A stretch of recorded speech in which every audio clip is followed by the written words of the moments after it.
In this video, I'm going to show how I put together this custom keyboard PCB for my e-ink phone project. After working on the first prototype of the phone, I decided to switch from making a device that's supposed to do everything to making a device that will do one thing and be good at doing that one thing, messaging and calling.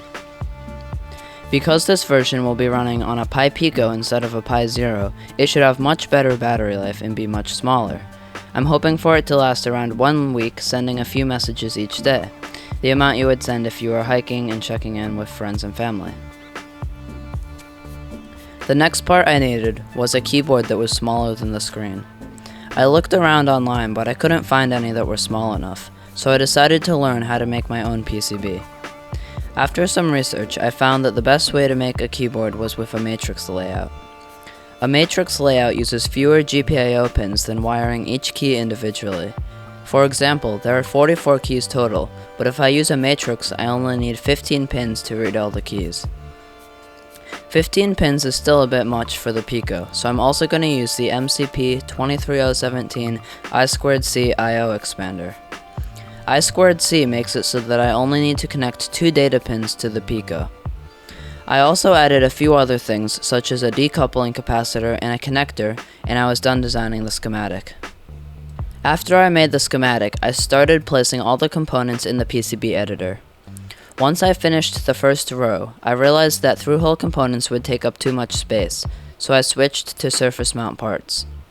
Once I had all the parts placed, I added the letters to the silk screen so that you can see what you're typing.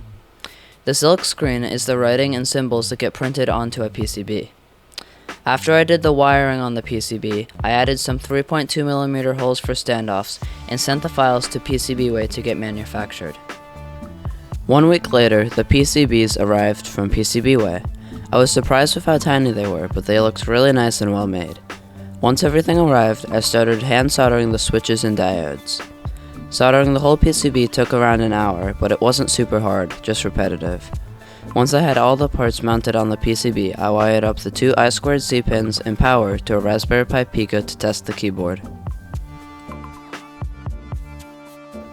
To test the keyboard, I found some example Python code for the I/O expander and code for a matrix keyboard. I combined those together to make a program that prints each key you press to the console.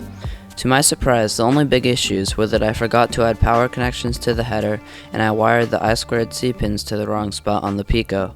Other than that, it worked perfectly. Okay, so I just got this wired up, and I had the code done, so this is... Sorry for the glare, I can't get that out of the way. This is the code. This is the keyboard layout, which matches what we have on there. And then down here is just where it scans through each line.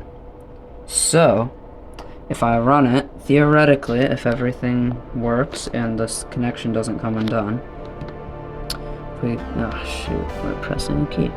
If we go here and click run, over here when you press a key, that key will show up there. So the number row, I know it's out of focus, but the number row, which is the top one, you can see 1, 2, 3, 4, 5. Great. That is because I'm doing it on a bad breadboard, so the connections are not very good. But there, we have, it works. If we do like backspace, it will say backspace, or enter does enter. And if we just look at it a bit more, we have, these are all the diodes that you can see. They're all soldered on. Not perfect soldering, but it works. Up here, we have all the switches. So you can see it's a pretty good layout.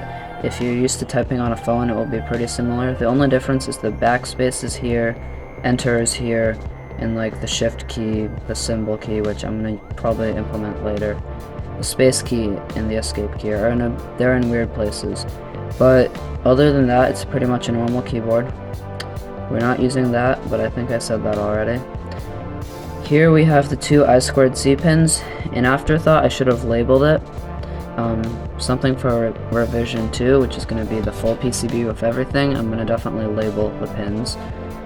These are the interrupts, so I'm pretty sure you can have the chip. When something changes, it will like send something to the Pi that will interrupt your current code, so that you can have code running and then like use a key to escape it or something.